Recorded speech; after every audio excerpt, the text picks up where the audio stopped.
हाँ तो प्यारे बच्चों, आज आपका स्वागत है डीजी ऑल सब्जेक्ट्स में। और आज की क्लास इंग्लिश ग्रामर की ली जाएगी, जहाँ पे हम लोग पढ़ने वाले हैं यूज़ ऑफ हैव। बिल्कुल डाउन टू अर्थ यानी बेसिक स्तर से इसके बारे में हमें पढ़ना है। तो आप लोगों को पता होगा कि यूज़ ऑफ हैव जो है एक हेल्पिंग वर्ब है। तो इसके लिए हम लोग सबसे पहले पढ़ने से पहले इसको क्या करते हैं, सेंटेंस देख लेते हैं जहाँ पे इसका प्रयोग हमें करना है। सेंटेंस यानी वाक्य। इसको हम लोग 3 तरह के वाक्यों में प्रयोग करके पढ़ेंगे, एक एक करके देखते जाएंगे बारी बारी से, जहाँ पे आप लोग देखते हैं कि इनका प्रयोग होता है। एक आता है, आपको मिलता है non active sentence. Non active sentence. दूसरा आप लोग एक्टिव सेंटेंस पढ़ते हैं, एक्टिव सेंटेंस। और एक आता है वॉइस में जो हम लोग पढ़ते हैं, वो है पैसिव। ठीक है, तो सबसे पहले हम लोग पढ़ेंगे नॉन एक्टिव सेंटेंस के बारे में। नॉन एक्टिव सेंटेंस क्या होता है कि ऐसे वाक्य जहाँ पे कर्ता की विशेषता बताई जाती है, यानी कि उसके कार्य न बता के उसके गुण या विशेषता या परिचय दिया जाता है, तो वो नॉन एक्टिव सेंटेंस होता है। तो इस प्रकार के वाक्यों में हैव का प्रयोग हम कैसे कर सकते हैं, तो फिर इसके बाद हमें कैटेगरी करना होगा। अगर नॉन एक्टिव सेंटेंस हम लोग पढ़ते हैं तो इसमें सबसे पहले हमें देखना होगा कि टेंस के बारे में। तो प्रेजेंट टेंस में हम लोग पढ़ें अगर नॉन एक्टिव सेंटेंस को, नॉन एक्टिव सेंटेंस यानी अकर्मक वाक्य इनको बोलते हैं। तो इनको हम लोग पढ़ेंगे पहले प्रेजेंट टेंस में। Present tense. अब वर्तमान काल, यानी यदि वाक्य वर्तमान काल के हैं प्रेजेंट टेंस के, तो वहाँ पे हैव का प्रयोग हम लोग कैसे करेंगे, नॉन एक्टिव सेंटेंस के थ्रू। इसका पहचान थोड़ा बहुत अगर देख लें तो आप लोग को मालूम है कि प्रेजेंट टेंस जो होता है उसके वाक्य हिंदी में अगर समाप्त हो तो इसके अंत में है, हो, हूँ इत्यादि ये शब्द आते हैं, जिससे पता चलता है कि ये वाक्य जो बोले गए वो प्रेजेंट टेंस के हैं। और इसमें हम लोग अगर पढ़ें अफर्मेटिव सेंटेंस के लिए, अफर्मेटिव सेंटेंस यानी साधारण वाक्य, अफर्मेटिव सेंटेंस। तो सबसे पहले हम लोग इसमें पढ़ते हैं सब्जेक्ट लिखा जाए, उसके बाद से हैज ऑब्लिक हैव, यानी हैज या हैव, क्योंकि हैव जो है ये 2 भाग होते हैं, एक सिंगुलर के लिए और एक प्लूरल के लिए। इसके बाद से ऑब्जेक्ट। फिर आपको नेगेटिव सेंटेंस अगर देखा जाए, इसका नेगेटिव सेंटेंस, तो इसमें आपको फार्मूला जो मिलेगा, इसका स्ट्रक्चर सब्जेक्ट हैज या हैव प्लस नेगेटिव के लिए इसके साथ हम उसके बाद से ऑब्जेक्ट लिखते हैं, तो ये हो जाता है। नॉट भी प्रयोग करते हैं, लेकिन अधिकतर परिस्थितियों में हैज हैव के साथ इसमें नो आता है। ये पहला वाक्य, दूसरा, और इसके बाद से तीसरा जो आता है इंट्रोगेटिव सेंटेंस। इंट्रोगेटिव सेंटेंस, इसमें 2 कंडीशन आती है। एक आप लोगों ने देखा होगा कि कुछ वाक्य जो होते हैं वो क्या से शुरू होते हैं। जैसे अगर कोई वाक्य हिंदी का है और क्या से शुरू हुआ, क्या से शुरू होने पर,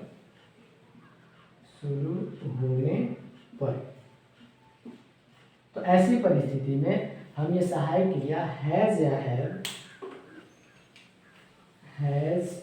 या हैव पहले लिखेंगे, उसके बाद से सब्जेक्ट, फिर ऑब्जेक्ट और उसका क्वेश्चन मार्क। ये हो गया आपका। एक और कंडीशन आपको मिलेगा यहाँ पे, जहाँ पे क्वेश्चन वर्ड आते हैं, यानी क्वेश्चन वर्ड मतलब प्रश्नवाचक शब्द। क्या, क्यों, कौन, कहाँ, कब, कैसे, ये जो शब्द होते हैं प्रश्नवाचक शब्द होते हैं। और जब आते हैं तो वह क्वेश्चन वर्ड यानी प्रश्नवाचक शब्द, प्रश्नवाचक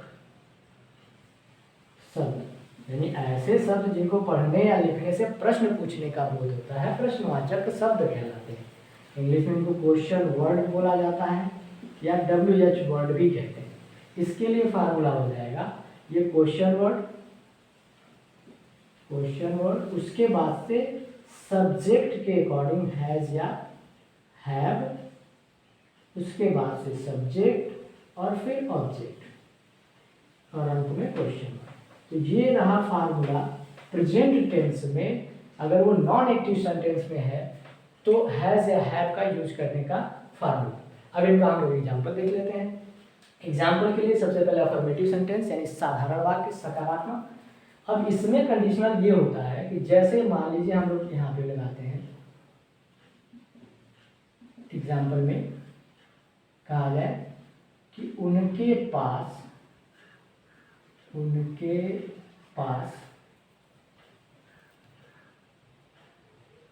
3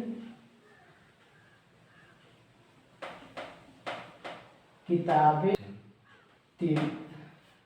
इसके आगे आप लोगों को दिखाई न दे, इसको मैं थोड़ा सा इरेज करके इधर लिख लेता हूँ ताकि स्पष्ट दिखाई दे। एग्जाम्पल, उनके पास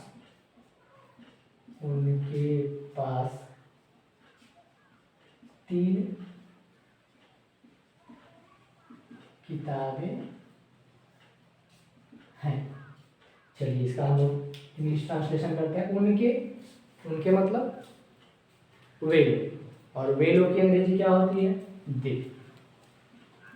और आप सभी को पता है कि दे जो है वो प्लूरल नंबर सब्जेक्ट है। प्लूरल नंबर सब्जेक्ट का मतलब ये हुआ कि बहुवचन करता, और बहुवचन करता के साथ हम लोग हैव का प्रयोग करते हैं, हैव। अब है 3 किताबें, ये ऑब्जेक्ट यानी 3 का इंग्लिश सबको पता है 3, और किताबें, किताब की इंग्लिश होती है बुक, और ये चूंकि बहुवचन है इसलिए यहाँ पे एस लगा दीजिए। They have 3 books. ये हुआ अफर्मेटिव सेंटेंस का एग्जाम्पल। इसके बाद हम लोग अगले सेंटेंस पे चलते हैं। दूसरा जो सेंटेंस बनेगा, अगर हम लोग नेगेटिव के लिए देखते हैं तो जैसे मेरे पास समय नहीं है। ऐसे ये भी बोल सकते हैं आपके पास समय नहीं है, हमारे पास समय नहीं है। तो इसके लिए हमें क्या करना, मेरे का मतलब मैं और इसकी इंग्लिश होती है क्या? आई। और जो कि आई जो है प्रेजेंट टेंस में बहुवचन के रूप में होती है।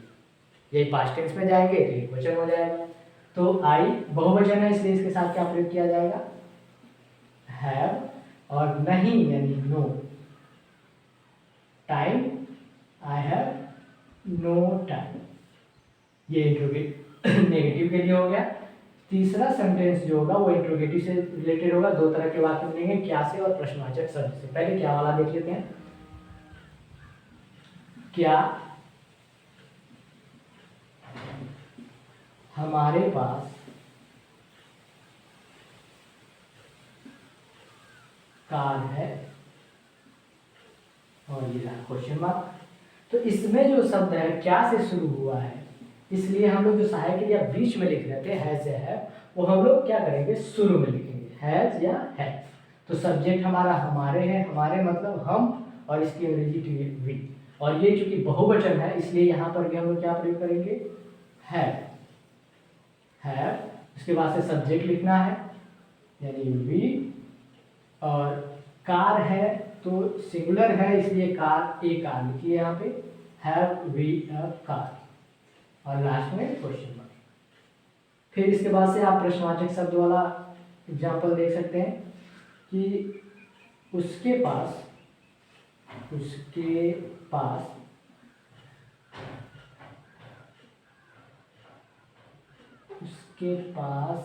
घड़ी क्यों है? उसके पास घड़ी क्यों है? तो अब बताइए इसमें जो प्रश्नवाचक शब्द है वो क्या है? क्यों। क्या है? क्यों। क्यों की इंग्लिश क्या होती है? तो व्हाई। इसकी अंग्रेजी सबसे पहले लिखी जाएगी। इसके बाद हमें ये देखना है कि इसमें सब्जेक्ट कौन है, तो उसके मतलब वह, और वह की इंग्लिश क्या होती है? ही। और ही जो है वो एक वचन करता है, इसलिए उसके साथ प्रयोग करेंगे हैज।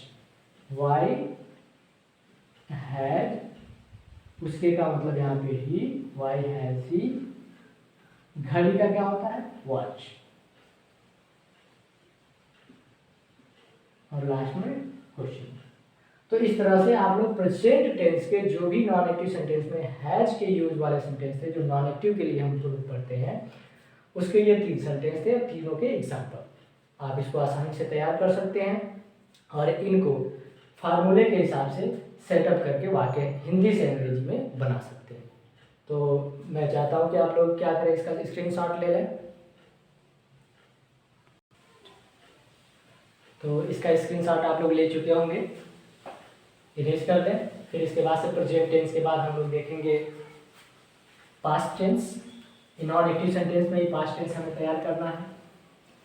तो इसके लिए वही सेंटेंस आपको मिलेगा, बस चेंजेस क्या रहेगा उसको ध्यान से देखिए।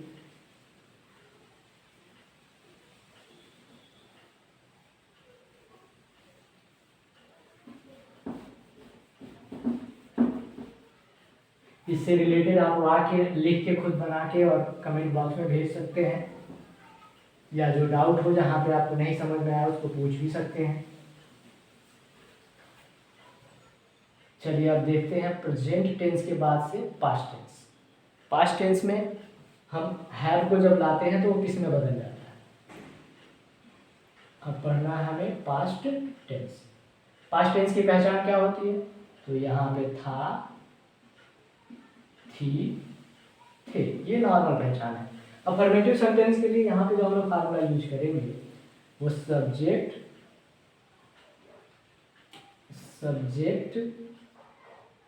और हैज, हैव के बाद पास्ट टेंस में हैव जो है वो हैड का रूप ले लेता है। हैड फिर ऑब्जेक्ट, ये हो जाएगा फार्मूला आपका।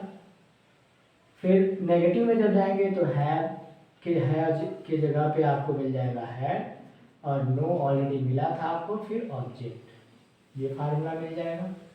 इसके बाद इंट्रोगेटिव सेंटेंस में जाएंगे तो वही पहला कंडीशन, अगर वाक्य की शुरुआत क्या से होती है, क्या से शुरू होने पर, वाक्य की शुरुआत क्या से शुरू होने पर, तो फार्मूला जो होगा सहायक क्रिया जो होती है वही बाहर आ जाएगी, हैड, उसके बाद से सब्जेक्ट और फिर ऑब्जेक्ट के रूप में जो है ये क्वेश्चन मार्क। और दूसरा कंडीशन वही कि यदि प्रश्नवाचक शब्द आ गया हो, प्रश्नवाचक शब्द यानी क्वेश्चन वर्ड, तो इसके लिए फार्मूला बन जाएगा आपका वही क्वेश्चन वर्ड की अंग्रेजी पहले, उसके बाद से हैड कर्ता के अनुसार, फिर कर्ता, फिर उसके बाद से ऑब्जेक्ट और क्वेश्चन। ये रहा फार्मूला आपका नॉन एक्टिव सेंटेंस से रिलेटेड पास्ट टेंस का। हैज में हैव का जो रूप होता है दूसरे फॉर्म में हैड, उसके लिए। तो ध्यान से देखिए कि पिछले और इस वाक्य में ज़्यादा अंतर नहीं है, बस हैज और हैव की जगह पे हम लोग हैड यूज किए। यहाँ पे हमें सिंगुलर नहीं देखना है, प्लूरल नहीं देखना है, हैड यूज कर लेना है। एग्जाम्पल देख लेते हैं, उससे समझ में आ जाएगा इजी तरीके से। एग्जाम्पल में कहा जाए जैसे हमारे पास 2 कलमें थी, अगर है आया होता तो प्रेजेंट हो जाता, अब थी आया है तो ये पास्ट है। तो इसके अकॉर्डिंग क्या होगा, हमारे पास यानी हमारे सब्जेक्ट है, यहाँ पे हमारे का मतलब हम यानी वी, और यहाँ पे सिंगुलर प्लूरल को ध्यान नहीं दे रहा, हैड यूज कर लेना, वी हैड। 2 का हो जाएगा आपका 2, और कलम यानी कलम का होता है पेन, चूंकि बहुवचन है, एक से अधिक है तो ये पेन्स हो जाएगा, वी हैड 2 पेन्स। दूसरा वाक्य अगर नेगेटिव के लिए देखते हैं तो लिखा जाएगा जैसे कि तुम्हारे पास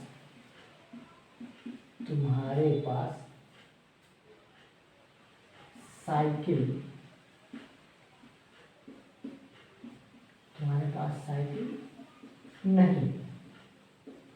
तो तुम्हारे मतलब तुम, यानी इसकी अंग्रेजी होती है यू, और फिर यहाँ पे हम क्या यूज करेंगे, हैड नहीं के लिए नो, साइकिल का आप साइकिल भी लिख सकते हैं, बाइसिकल भी लिख सकते हैं, BICYCLE हो गया, यू हैड नो बाइसिकल। अब इसके बाद से तीसरा सेंटेंस जो आपको मिलेगा इंट्रोगेटिव सेंटेंस में, क्या से शुरू होगा ये, क्या मोहन के पास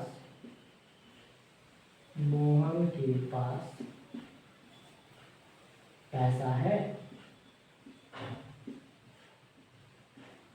और ये क्वेश्चन है। मोहन यहाँ पे सब्जेक्ट है, सिंगुलर है, लेकिन यहाँ पे पास्ट टेंस में, ध्यान दीजिए ये है नहीं होगा यहाँ पे, क्योंकि पास्ट टेंस है ना, तो था है,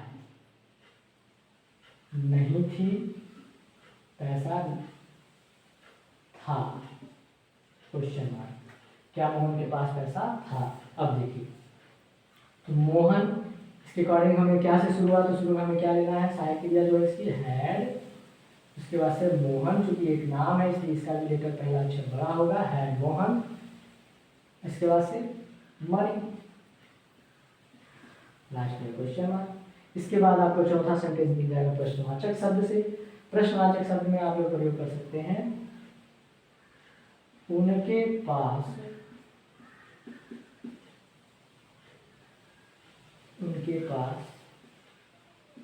कुर्सी कैसे थी, क्वेश्चन मार्क। तो यहाँ पे प्रश्नवाचक शब्द क्या है आपका, कैसे, और इसकी अंग्रेजी क्या होती है, हाउ। इसके बाद सहायक क्रिया है उनके पास, यानी उनके मतलब दे, कुर्सी की अंग्रेजी क्या होती है, chair, how had they chair, इसके बाद से क्वेश्चन मार्क। ये आपका रहा नॉन एक्टिव सेंटेंस में पास्ट टेंस का हैव के यूज वाले वाक्य। इसके बाद इनको हमें पढ़ना है एक्टिव सेंटेंस में, जहाँ पे आपको उसके कार्यों के बारे में पढ़ना है, और कार्य के हिसाब से हमें इन्फिनिटिव के बारे में पढ़ना है। तो आप लोग इसका स्क्रीनशॉट ले लीजिए, स्क्रीनशॉट ले चुके हैं, मिटा रहे इसे, चलिए इसको मिटाते हैं। अब अपन अगले वाले सेंटेंस पे चलते हैं, जो इसके पहले हम लोग अभी पढ़े हैं नॉन एक्टिव, अब पढ़ेंगे हम लोग एक्टिव सेंटेंस में। एक्टिव सेंटेंस में आप लोग पहले से हैव के बारे में पढ़ चुके होंगे, प्रेजेंट, पास्ट, फ्यूचर टेंस जब आप लोग पढ़ते हैं। अब हम लोग पढ़ेंगे एक्टिव सेंटेंस के बारे में। एक्टिव सेंटेंस क्या होता है, ऐसे वाक्य जिसमें कर्ता की विशेषता नहीं, उसके द्वारा किए गए कार्यों का वर्णन होता है। दूसरा वाक्य देखते हैं एक्टिव सेंटेंस, इसके बारे में।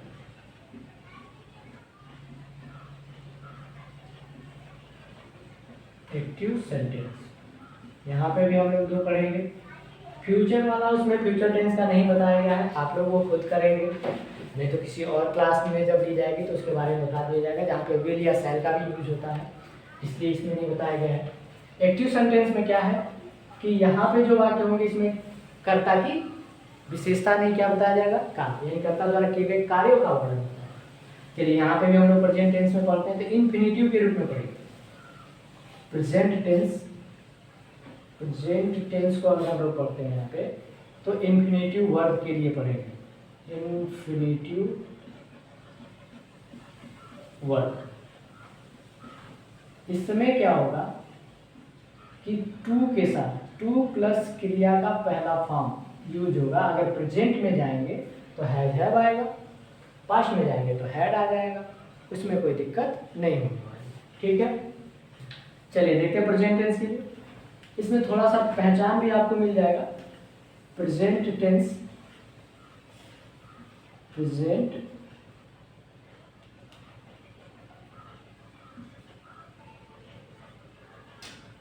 ये लग रहा है कि इनके इंक खत्म हो गए हैं। हाँ चलिए, प्रेजेंट टेंस पहचान आपको बताने की जरूरत है नहीं, लेकिन फिर भी इसमें जो देखते हैं यहाँ पे जो पहचान होगी वो सिंपल है, बस ना है के साथ आएगा, सिंपल चीज़ है। फिर अफर्मेटिव के लिए, नेगेटिव के लिए और इंट्रोगेटिव के लिए वही जो इसके पहले पढ़े हैं। तो अफर्मेटिव में यहाँ पे सब्जेक्ट होगा हैज़ या हैव होगा, उसके बाद से टू होगा और क्रिया का पहला फॉर्म होगा। ये किसके लिए है? इंफिनिटिव के लिए, जहाँ पे वाक्य में ना है ऐसे। अगर नेगेटिव है तो सब्जेक्ट हैज़ या हैव कर्ता के अनुसार, फिर नॉट, उसके बाद से टू लगेगा और फिर क्रिया का पहला फॉर्म। ये हो गया आपका नेगेटिव सेंटेंस के लिए। इसके बाद से मिल जाएगा आपको इंट्रोगेटिव में, फिर आप कंडीशन रखेंगे कि यदि वाक्य की शुरुआत क्या से है, क्या से शुरू होने पर, तो इसके लिए फार्मूला आप लोग क्या यूज करते हैं? सहायक क्रिया पहले लिखी जाती है, तो सहायक क्रिया पहले लिख लीजिए। यहाँ अच्छा, तो इसके नीचे आपको दिखाई नहीं देगा, इसके लिए मैं इसको इरेज करके ऊपर लिख देता हूँ। और इसको ध्यान से देखिए, यहाँ पे ये नेगेटिव सेंटेंस के लिए था, उसके बाद से आपको इंट्रोगेटिव का मिलेगा। यहाँ पे इंट्रोगेटिव सेंटेंस के लिए, यहाँ पे इंट्रोगेटिव के लिए अगर वाक्य की शुरुआत किससे होती है? क्या से। क्या से शुरू होने पर, क्या से शुरू होने पर वाक्य की शुरुआत अगर क्या से होती है तो सिंपल चीज़ है, हम लोग उस टेंस की सहायक क्रिया पहले लिख लेते हैं, यानी हैड, सॉरी हैड नहीं, ये हम लोग अभी प्रेजेंट पढ़ रहे हैं, तो हैड या हैव, उसके बाद से सब्जेक्ट, फिर इंफिनिटिव के लिए है तो टू और क्रिया का पहला फॉर्म, लास्ट में क्वेश्चन मार्क। ये हो गया आपका। इसमें अब ये पहला कंडीशन था। इसके बाद से दूसरा, अगर प्रश्नवाचक शब्द के लिए आता है तो प्रश्नवाचक शब्द आते हैं वाक्य में, प्रश्नवाचक शब्द, तो क्वेश्चन वर्ड, इसकी अंग्रेजी सबसे पहले लिखी जाएगी, यानी क्वेश्चन वर्ड, उसके बाद से हैज या हैव, फिर उसके बाद से सब्जेक्ट, फिर टू लगेगा, क्रिया का पहला फॉर्म। ऑब्जेक्ट होगा तो ऑब्जेक्ट लिख लेंगे, उसमें कोई दिक्कत नहीं। चलिए अब एग्जाम्पल देखते हैं, जिससे हम लोग को पता चल जाएगा कि इनके वाक्यों में कैसे प्रयोग हो रहे हैं, और ये जो पहचान दिया हुआ है ना है कैसे आता है। एग्जाम्पल, ये सभी वाक्यों से संबंधित होंगे। पहला वाक्य जैसे कहा है, मुझे किताब पढ़ाना है, किताब पढ़ाना है। ध्यान से देखिए, ना है। मुझे गीत गाना है, उसे बोलना है, हमें दौड़ना है, उन्हें क्रिकेट खेलना है। इस तरह के जो भी वाक्य होंगे वो इस कैटेगरी में आएंगे। चलिए देखिए, मुझे किताब पढ़ाना है, तो यहाँ पे सब्जेक्ट के रूप में क्या मिल रहा है? मुझे, यानी मुझे मतलब यहाँ पे मैं। तो इसकी अंग्रेजी हम लोग क्या प्रयोग करेंगे? आई। क्या प्रयोग होगा? आई से दिखाई नहीं देगा आपको, मैं इसको लिख दूँ आई। और आई वही बात है कि अगर प्रेजेंट टेंस में है तो बहुवचन होगा, तो हम क्या प्रयोग करेंगे? हैव, आई हैव, और फिर इंफिनिटिव टू,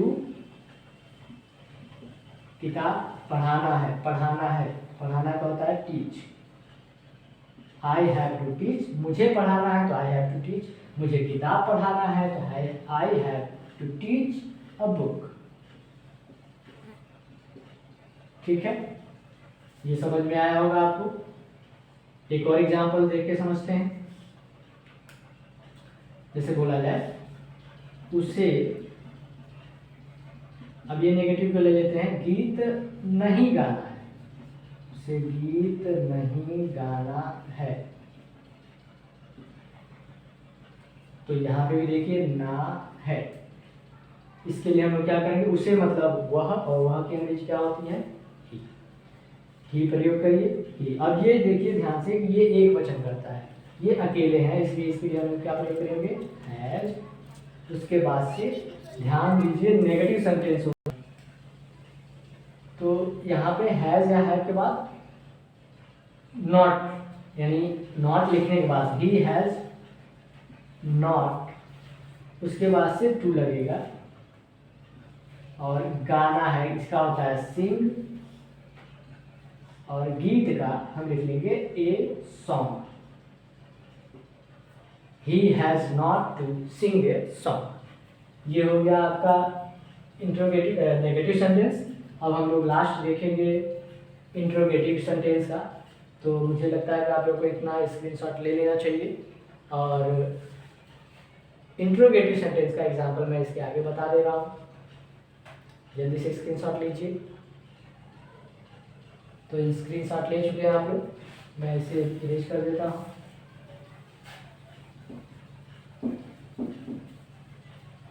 इसके बाद हम लोग को इंट्रोगेटिव सेंटेंस पर ही एग्जांपल देखने हैं।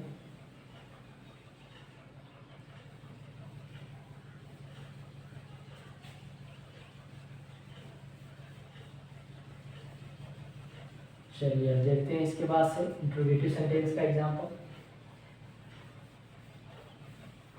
ध्यान रखिएगा इंफिनिटिव वर्ब के रूप में हम लोग पढ़ रहे हैं इसका प्रयोग टू लगा के। एग्जांपल यहाँ पे अब हमें देखना, तीसरा एग्जांपल क्या से शुरू होगा, क्या उसे खाना बनाना है, खाना बनाना है, सॉरी यहाँ पे इंट्रोगेटिव सेंटेंस है तो क्वेश्चन मार्क है। करता है उसे मतलब वह, अब यहाँ पे सी भी लिख सकते हैं और ही भी लिख सकते हैं। तो क्या से शुरू हुआ है, इसलिए हम लोग क्या करेंगे, शुरू में एक वचन है तो हैज का प्रयोग करेंगे, और इसे मानते हैं अगर फीमेल है तो इसके लिए हम लोग क्या करेंगे, सी यूज करेंगे, हैज सी।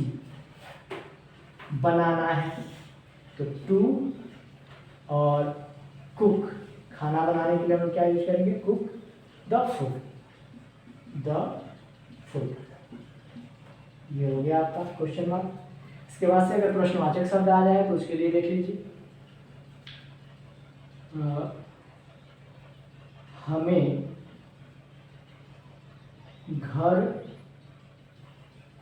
कब जाना है, हमें घर कब जाना है, क्वेश्चन। तो इसमें प्रश्नवाचक शब्द है कब, यानी इसकी अंग्रेजी सबसे पहले लिखिए तो व्हेन। उसके बाद से हमें बहुवचन है इसलिए हम लोग यहाँ पे हैव यूज करेंगे, व्हेन हैव वी। उसके बाद से जाना है तो इसके लिए हमेशा टू के साथ टू गो, और घर के लिए हो, और लास्ट में क्वेश्चन मार्क, यानी when have we to go हो। इस प्रकार से आपका प्रेजेंट टेंस का इंफिनिटिव वर्ब की यूज के लिए, यानी हैव का यूज के लिए यहाँ पे कंप्लीट हो गया। इसके बाद हम लोग को पढ़ना है पास्ट टेंस। पास्ट टेंस यानी भूतकाल, बीता हुआ समय। अभी जो हम लोग पढ़ते जा रहे हैं वो सब बीता हुआ ही है, इस प्रकार हम समझ सकते हैं। अब हमें पढ़ना है पास्ट टेंस। पास्ट टेंस, इसके लिए पहचान बहुत सिंपल है, जहाँ पे ना है था वहाँ पे ना था हो जाएगा, ना था नहीं ना था, थोड़ा सा रुके हुए। अफर्मेटिव के लिए, नेगेटिव के लिए और इंट्रोगेटिव के लिए वही फार्मूले प्रयोग किए जाएंगे। अफर्मेटिव में वही सब्जेक्ट, केवल हैज या हैड के जगह पे आपको हैड मिल जाएगा, उसके बाद से टू क्रिया का पहला फॉर्म ऑब्जेक्ट आएगा तो आप यूज कर सकते हैं, बिल्कुल। उसके बाद से नेगेटिव के लिए सब्जेक्ट हैड, फिर नॉट, उसके बाद से टू, और क्रिया का पहला फॉर्म ऑब्जेक्ट होगा तो आप यूज करिए, बिल्कुल। इसके बाद से अभी इसमें मैं क्या से शुरू होने के लिए लिख दे रहा हूँ, हैड, उसके बाद से सब्जेक्ट, फिर टू, उसके बाद से क्रिया का पहला फॉर्म ऑब्जेक्ट, और दूसरा प्रश्नवाचक शब्द आएगा तो क्वेश्चन वर्ड, उसके बाद से हैड, फिर सब्जेक्ट, फिर टू, क्रिया का पहला फॉर्म और क्वेश्चन मार्क। ये हो गए आपके पास्ट टेंस के इंफिनिटिव से रिलेटेड फार्मूले, ठीक है। अब इसका एग्जांपल हमें देखना है, तो एग्जांपल कुछ यहाँ पे नीचे आ जाएगा, आप देख सकते हैं। बहुत इजी है, बोलते समय आपको आसानी से इसको याद भी कर सकते हैं। बोला जाए जैसे उन्हें कल घर जाना था, उन्हें कल घर जाना था। चलिए ना और था आ गया, हमें वो कैटेगरी मिल गई। उसके बाद से उन्हें का मतलब वे लोग की अंग्रेजी क्या होती है? दे। और ये बहुवचन है इसलिए इसके साथ हम लोग प्रयोग करेंगे had. They had to go. अब इसके बाद से आया हुआ है घर, तो होम लिखिए। और कल की अंग्रेजी आप लोगों को मालूम है क्या होता है? टुमारो। TOMORR। ये शायद आपको ना दिखाई दे तो इसको मैं यहाँ पे नीचे लिख दे रहा हूँ। TOMORROW, tomorrow. They had to go home tomorrow. ठीक है, अगला सेंटेंस, दूसरा वाक्य। आप इसका नेगेटिव बनाना हो, जैसे कहा जाए उन्हें कल घर नहीं जाना था, तो आप बना सकते हैं they had not to go home tomorrow. एक चीज यहाँ पे गलती हो रही है, आपको कुछ पता चला? टुमारो नहीं पता चला? चलिए देख लीजिए, अगर नहीं पता चला तो टुमारो जो है वो आने वाले कल के लिए प्रयोग करना है, क्योंकि ये क्या है? बीता हुआ कल है, इसलिए हम टुमारो पे एक और मारो नहीं कर सकते। टुमारो के लिए नहीं यहाँ पे प्रयोग करना है, कल ये बीता हुआ है, इसलिए हम क्या यूज करेंगे? यस्टरडे। ये ध्यान रखिएगा, YESTERDAY। टुमारो आने वाले कल के लिए है और यस्टरडे बीते हुए कल के लिए। तो अब इसका नेगेटिव बनाना है, तो उन्हें कल घर नहीं जाना था, तो क्या हो जाएगा? They had not to go home yesterday. चलिए, अगर अब इसका हम लोग इंट्रोगेटिव सेंटेंस बनाते हैं, तो क्या से शुरू करने के लिए हमें वाक्य लिखना है क्या। कोई नाम लिख लेते हैं, क्या रोहन को किताब, चलिए किताब नहीं किताबें कर लेते हैं, किताबें खरीदना था। क्या रोहन को किताबें, इसको थोड़ा सा हिंदी सही कर लेते हैं, क्या रोहन को किताबें खरीदनी थी। ठीक है, तो इसके लिए अगर हम बनाते हैं यहाँ पे, तो क्या से शुरू हुआ है, इसलिए क्या यूज करेंगे? हैड।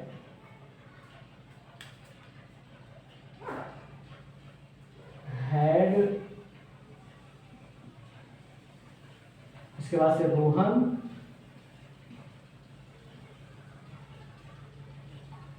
उसके बाद से हम क्या करेंगे? खरीदनी थी, तो टू बाई, और किताबें, तो had Rohan two by books, और लास्ट में क्वेश्चन। वैसे अगर इसको ऐसे बोला जाए कि रोहन को किताबें क्यों खरीदनी थी, तो हम लिख सकते हैं why had Rohan two by books. Simple है, बहुत इजी है, आराम से लगा सकते हैं इसको। तो ये रहा आपका आज के क्लास में हैव का स्पेशल यूज। इसके बाद एक्टिव सेंटेंस में आप लोग अलग से भी पढ़ते हैं, जहाँ पे आप लोग को टेंस पढ़ाया जाता है। प्रेजेंट परफेक्ट टेंस में वहाँ पे भी हैव का प्रयोग होता है। प्रेजेंट परफेक्ट के बाद प्रेजेंट परफेक्ट कॉन्टिन्यूअस में भी प्रयोग होगा। पास्ट परफेक्ट टेंस में भी होता है, पास्ट परफेक्ट कॉन्टिन्यूअस टेंस में भी होता है। तो वहाँ पे आप लोग प्रयोग करना जानते हैं, इसके आगे क्लास में उसको भी बता दिया जाएगा। लेकिन आप लोगों को ये इन्फिनेटिव के लिए इस तरह के सेंटेंस हमेशा तैयार रखने हैं, जो अक्सर आपको स्पीकिंग लैंग्वेज में मिलता है बोलने के लिए, और जो आसानी से आप तैयार कर सकते हैं, बोल सकते हैं। जैसे लिखा गया यहाँ पे, उसे खाना बनाना है, अब इसके जगह पे बोल सकते हैं क्या उसे घर जाना है, क्या उसे गाड़ी लाना है। ऐसे वाक्य बोल के और आप खुद अपने मन से बना के और कमेंट बॉक्स में भेज सकते हैं। तो इस प्रकार आज की क्लास यहीं पे समाप्त होती है। आपको आज की क्लास कैसी लगी कमेंट करके जरूर बताइएगा, और वीडियो अच्छी लगे तो शेयर करना बिल्कुल मत भूलिएगा। Thank you.